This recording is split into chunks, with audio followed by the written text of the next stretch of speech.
my name is Louise, and the Rabbi from another planet. Please like, share, and subscribe, and ring the little bell so you're notified when new videos drop. And it's been a bit of a Doctor Who news waste. Oh my god, I've just noticed. Okay, sorry for this aside. Sorry for this break in programming. I have a video in front of me of what I'm doing so I can see myself. I just noticed I've got this big tuft of hair there. What the hell's up with that? I am enforced in these pandemic times to groom myself more often than not. And I'm not very good at it. Clearly, I'm not very good at it. Got to do something about that. That's terrible. Listen, I'm a type of person that functions way better when I can, pay people to do things for me, like, groom me or do up my shoelaces, all those, very, very tricky tasks that I never really got my head completely around. I function much better, in that case scenario. But I guess that's not the world we live in. That's not, you know what is the world we live in? Jodie Whittaker is Doctor Who. Jodie Whittaker has been cast as Doctor Who, and for some reason, and it's a really interesting reason. She's the first woman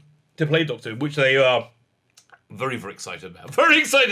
But for some reason, he decided to play this Doctor Who as being an utter idiot, an utter incompetent moron who is a virtue signaler, conformist. She's one of the Twitterati, one of the moronic Twitterati. And that, for me, isn't very Doctor Who-y. That doesn't really... I feel Doctor Who should be a intellectual giant and a moral giant as well, which, Jodie Whittaker's portrayal and Chris Chibnall's, writing of it, it's just the opposite of that, which so for me, I just scratch my head as to why they made that choice. Like, why are they making those creative choices? And it just, add to that, all the episodes are very, very dull, are very, very boring and very dull. So, it hasn't really worked out well for me. I'm a bit of a Doctor Who nut. I really like Doctor Who. So, this era hasn't been that great for me. So, it turns out Jodie Whittaker, agrees. Agrees. And she agrees with, I think, the majority of fandom now. There's this wonderful article in Radio Times. Again, it's a bit of a news wasteland of late. I'm so glad we got something. I thought there'll be some kind of announcement of, at the New York Comic Con, the lack of an announcement about filming or delaying or anything. For me, I think it means that, and I say it means concrete announcement, like we're in preparation, we may with this, that. No, firstly, the story was they're starting in beginning of October at the latest. Then October happened, they had Comic-Con, and they said, maybe by the end of the year if we're lucky. Maybe. Then there's another rumor it's starting in November. I don't really believe it. What I think that lack of announcement meant is they're not doing anything until they see the viewer data from the festive special. God forbid we should call it the Christmas special. And I just heard they're planning on putting that on the 5:20 slot, which is a very young children's slot, which is I guess that's where they would do the best. But boy, if that's the case, I'll be surprised if it breaks 3 million, really, in viewers, and that's consolidated. But, listen, for me, that's fantastic, because I like to laugh. Do you like a laugh? I like a laugh. And I do find it kind of fun laughing at people who are failing terribly. Now, not generally speaking, that's not fun to do, but when they're failing terribly, when they're arrogantly taking something that I absolutely love and use it as a ideological platform, and it just crashes them, but I find that amusing. I just find that amusing. I don't know if you do. So anyway, Jodie Whittaker, little scamp that she is, she gave an interview, and it turns out that she thought that she was doing it all wrong. Jodie, darling, for once, fandom is united with you for once, and we were united with you, I think, for that first episode, and then slowly we all kind of fell off, didn't we? We all kind of fell off. I was there with you. I wanted it to work out, but it didn't. So fine, we're going to read this article. We're going to have a little chuckle, which I think is perhaps the best thing we can do in these trying times. We're going to have a little. I haven't read this article. I don't know what she's going to say, but it's got to be stupid, right? It's got to be really stupid, and lacking in any form of self-awareness. So we're going to read this article. We're going to have a little chuckle, which I think is just a good thing to do. But before we get there, if you like what I'm doing here, or if you just hate what I'm doing here, or I'm going to give you a third option, if you're somewhat ambivalent about what I'm doing here, can you hit the like button? Can you hit the share button? But mostly, hit that subscribe button. Hit the subscribe button. It would make a rabbi insanely happy. And I mean, just insanely, I would say, pathetically pathetically happy, and it really genuinely would. Thank you very much. I'm always excited. The most subscribers go up, and it's really ridiculous. You should never, ever, ever have your happiness dependent on an external factor. That's always a bad idea. Always a bad idea. But it is. So there we are. So can you hit that subscribe button? Thank you very much. If you subscribe, other than making me just delighted, absolutely delighted, you can enter my competition. I should say weekly competitions because I was supposed to give the prize away last night, but I didn't get around to it. I'm sorry. I hadn't picked out this week's prize yet, and I was just like, we'll give it away this week. I think probably Tuesday, Wednesday. So the prize is Doctor Who, Robots of Death. I heard a cry. That was me. Doctor Who, Robots of Death. Fantastic story. Terrible freaking cover. Just terrible cover. So that's why you get this fan cover as well, which is so much better. I can't remember if I did this. I can't remember if somebody else did it. Somebody designed the basic layout, and I made a bunch of my own covers in this format because I liked it a lot. But I can't remember if this was an original one. He should have put his bloody credit on here on this cover, and I would happily credit. I think Black Light or something was his username. I don't know. Anyway, all you need to do to win it is subscribe to the channel. Subscribe, and in the comments leave the hashtag Taran Capel. It's all down there. And you just copy and paste, and then I guess by Wednesday we will give that prize away, and I will choose a stonking new prize. I want to get all the other prizes out. Dr. House easing up here in Israel, so maybe I can get an envelope again. Really, maybe, who knows? Fine, let's read this article. Doctor Who's Jodie Whittaker thought she was doing it wrong when she took over from Capaldi. Actually, I was going to say, so did we all, darling. So did we all. In hindsight, when she first took over, we were all kind of, me anyway. I was like rooting for her. I was hoping that it was going to work out. I thought it was going to, and it really wasn't until season 12 actually that I came off the fence and said her performance is breathtakingly awful. I mean, listen, season 11 had its bad moments. Her lack of ability to run convincingly. And listen, and again, it's not like a disingenuous attack on Jodie. It's just like, that's really one of the central things you need to be able to do as Doctor Who. You need to be able to run up and down a corridor. So season 12, they worked that out by having lots of shaky cam whenever she goes. But oh god, and like if you just pretended in her head, which is what I think actors are supposed to. The sonic screwdriver was an actual thing, and not like a magic wand. She would probably do it better. So, but it wasn't really till season 12 that I really felt her performance was truly dire. And the reason I felt that because those opening 2 episodes, Spyfall, which again, great name for a story. Had a lot of spectacle. It had monsters, had villains in it. And this season in general had monsters, and she was still terrible. She was still absolutely terrible. So yeah, you are doing it wrong. Which will go from there. The actress was assured she wasn't supposed to be doing what someone else did. Really. So if she wants to have her original interpretation of Doctor Who, that means she's gonna like run around farting and vomiting over herself. Nobody else has done that, really. No doctor had peed themselves, have they? So that'll be new. No, just having nobody have done it before doesn't make it a good idea, right? Just because nobody's done it before. Nobody's done a moronic doctor before. You are right. No one's done a doctor who's an utter moron, who's a virtue signaler and a clawing conformist, like a horrible conformist.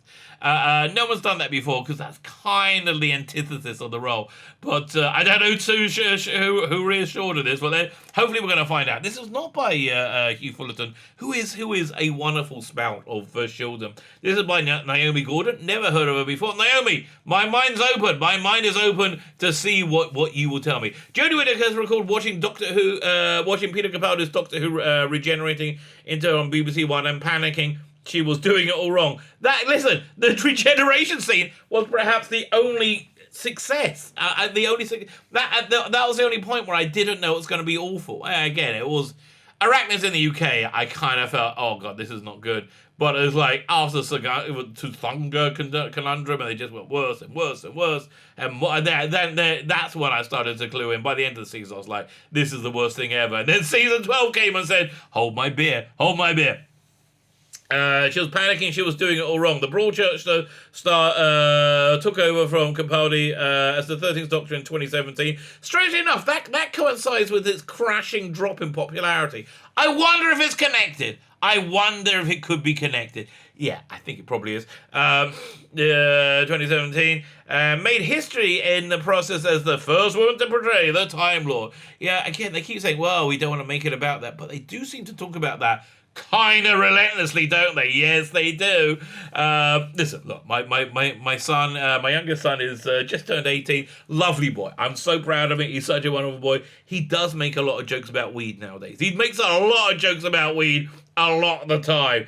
Listen, I think it's kind of important as a parent to allow one's children to have the space to have a private life, and do things that aren't made. Listen, I can't really say smoking weed is a terrible thing, but give somebody the space to grow and make mistakes, on their own. So I don't know what he's doing. He's probably smoking a lot of weed. Okay, he's probably smoking a lot of weed, and good. That's what kids are supposed to do. I think I cannot disparage him for that, but still, it kind of gives it away. So when they keep bringing it up that she was the first woman to portray the role, I think that's really central. So here's my thoughts on Jodie Whittaker, her feeling towards the role. I think she has no feeling for the role whatsoever at all. I don't think she's interested in the Doctor. I think she's insanely interested. I think she's very, very interested in being the first stunning and brave female Doctor, right? I think that's really what she's interested in. Then I think that's what the production team's interested in. I think that's all they're really interested in, because they're certainly not interested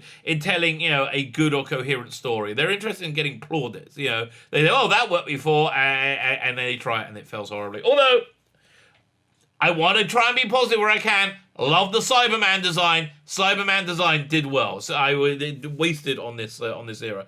Whittaker revealed she was reassured by showrunner Chris Chibnall. What an idiot. What an idiot who wanted to bring a fresh perspective to the role. So again, why don't just have a pee yourself and vomit? Why don't you have a Doctor with Tourette's, right? Why don't you have the Doctor who keeps shouting the N-word? That's never happened before, has it? That'll be new. That'll be fresh. I guess you'll like that, wouldn't you? Bloody idiot. I want to bring a fresh perspective to the rather than emulate what somebody else had already done, which was ultimately very, very free. So again, I'm all fine for a fresh interpretation. Let's say you're taking on Hamlet, right, and you want to give it a fresh interpretation. That's fine. But your fresh interpretation should, in some way, coincide with the character. You shouldn't imagine if you had the Queen of England played by Samuel Jackson as a gun-toting mercenary, right? It just he may be great as a gun-toting mercenary, just not as the Queen of England. Not the Queen of England. That seems a bit strange to me. So yeah, fresh very freeing. It freed her from quality. That's what it freed her from. Speaking with Guy Garvey on the Finest Hour on BBC Radio 6 Music, Whittaker said, when I saw the episode where Peter Capaldi's Doctor regenerates into myself, we were midway through shooting, and that was my first time in a long time that I've been watching it. I hadn't watched it to try and give myself a freedom to step on set. Look, darling, you should try watching it. It's really bad. It's really bad.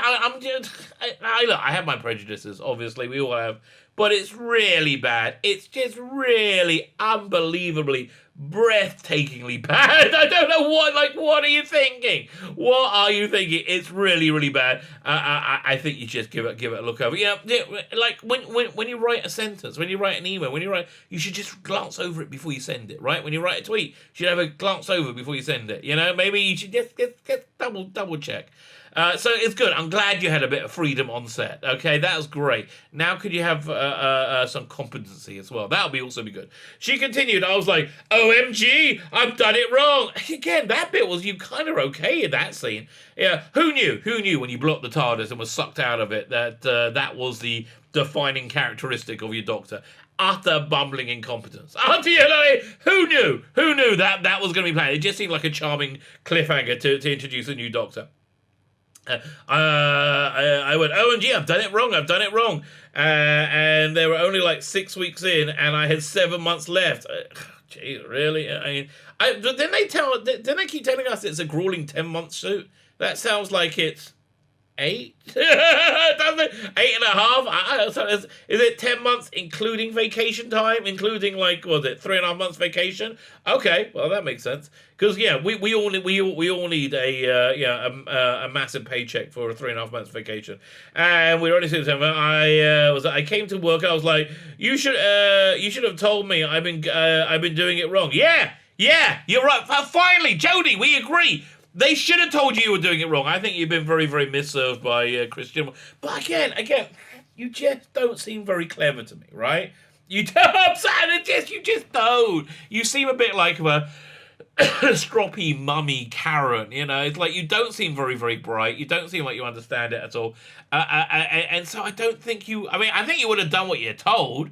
But, Chibnall. I mean, who was it? Philip Hinchcliffe says, Doctor Who is the show that finds you out. Oh boy, is it the show that finds it out? I came to work, you should have told me I was doing it wrong. And said, no, this is the point. You aren't supposed to be doing what somebody else did. Yeah, but again, why are you playing it like a clown? You playing it like there's no authenticity to the character. And I think you're playing it that way because I don't think you see any authenticity to the character, right? That's what I think is going on. But all the energy of the Doctor and all the references of the Whovian kind of poles are in there. Not really. And then you take it and run with it. It's actually very free. Okay, why is being freeing such a great thing? I think competency and success is better than being free. Yeah, but it's not. It's great that you need to feel free, darling. It's great that you need to feel free. Maybe you want to feel like you're able to perform the job that you have insisted that you get paid for the same amount that somebody else got paid for it, who did a much better job than you. Right? Yeah. Again, Doctor Who has collapsed under your watch, and you're still getting the same salary. Honestly, I think the salary should be linked to the audience reception, and the audience reception has been to vomit in their own mouth. The Star also spoke about the audition process with Chibnall. Really, Chibnall? I can't believe there was an audition process. It was like, I know her. I know Olivia Colman, but she said no. And I guess I know Jodie Whittaker, and Rhodey was like, I'll tell you, who worked on the acclaimed drama Broadchurch, and revealed she thought they were meeting up for a friendly catch-up over coffee. Okay. It was a real funny one because it was a really funny one for me because when I started to audition, I know the showrunner really well. But you don't know him well enough for him to tell you you're doing a horrible job. Because he was the show Anna, really, put the R in there. What the hell? Said no editors in this site. He was a show Anna and creator of Broadchurch. And so when I went for my initial kind of chat, which I didn't know was a chat, I thought we were meeting up for a coffee. Yeah, maybe just because you're a moron, right? Maybe just go, because we're mates. He tricked me into saying, would you want me to audition for this? It's very much an audition. He wasn't in any way saying, you will walk in and nail the part. It was, okay, who did worse? Really? Did you audition? I got to see those tapes. I got to see the tapes of who did worse. Like, how could they have been any worse? Right? Did Dawn French go in and I don't know, shit her pants? How could you have been any freaking worse than what we've seen? Oh my God, you're the winner? That just blew my mind. That just blew my mind. That just can't be real. That you were the winner? Really? What were the other people doing? Oh my gosh, that's incredible. Okay, I've learned something new. It was, here's something very epic. See what you can do with it. What you can do with it, you can destroy it, which is exactly what happened. She added, he was very clear, he wanted me to come up with a very fresh perspective and not necessarily set the beginning and work through the entire thing. Yeah, because sitting down and working through the entire thing, that just sucks ass, right? That's not something that anybody wants to do. Work through the entire thing. Because his vision was that I came in with a new energy for... he came with a new energy. Again, all this would have been great if you weren't a moron and you're able to pull out something that actually worked. But again, You don't know what you're doing in this job. You're completely over your head, and so's Chris Chibnall. He has no idea what he's doing in his job. He's completely over his head. So this is why we get the failure that we got. This is why we got the lowest ratings. The lowest ratings ever, other than 2 episodes of Battlefield in '89. Battlefield, which the BBC absolutely hated. Absolutely hated Doctor Who at the time. Put it in a terrible slot and gave it no budget. And then it's still the ratings increased, right? The ratings of that season that got cancelled was going up and up and up, right? Yeah. That's the opposite trajectory from your ratings. So yeah, hasn't gone well. Hasn't gone well at all. They came out new episode. So it's one of us discovered that actually a lot of it contradicts. What? Okay, I got to back this one up. I'm going to start this paragraph again. He was very clear he wanted me to come up with something with a very fresh perspective and not to necessarily sit at the beginning and work through the entire thing. That's terrible advice. That is terrible advice, right? Always do your due diligence. Always sit through it and work through the entire thing. That's terrible advice. Because his vision was that I came in with a new energy for that. So, but again, if you sit and work out the whole thing, you can work out what your new energy is and not do it blindly and cluelessly, right? That's what sitting down and working out the whole thing would have done. You know, okay, fine. I guess you're just a bit lazy for it, really, both of you. So it's wonderful to discover that actually a lot of it contradicts and a lot of it. How's it good to discover a lot of it contradicts? Again, your doctor is a moral midget, is a virtue signaler, is a moron. Yeah, it all contradicts. And a lot of it maybe has a suggestion in one episode that this is who the doctor is, and then there's another season by another actor. It's a completely different, but no. Okay. It's a character that has characteristics that then change. Yeah, those characteristics remain constant, but the style of in the personality changes, or those characteristics remain solid, remain constant. That's why it's one continuous character up until you. Oh my God, that's not a good thing. She's a moron. She is an absolute moron. So you're really quite free in that role. You're reasonably free. You're reasonably free, but I guess if you take your approach, it means that we're gonna get exactly what we got. We're gonna get exactly what we got. So, this is wonderful. A little new bit of Doctor Who news, and it turns out that Jodie Whittaker is once again screaming to the world, "Hey, I'm a moron! That makes me feel a bit socially awkward." Yeah. I think it should do. Darling. My name is Beck, and the Rabbi for Another Planet. Please like, share, and subscribe, and ring the little bell so you're notified when new videos drop.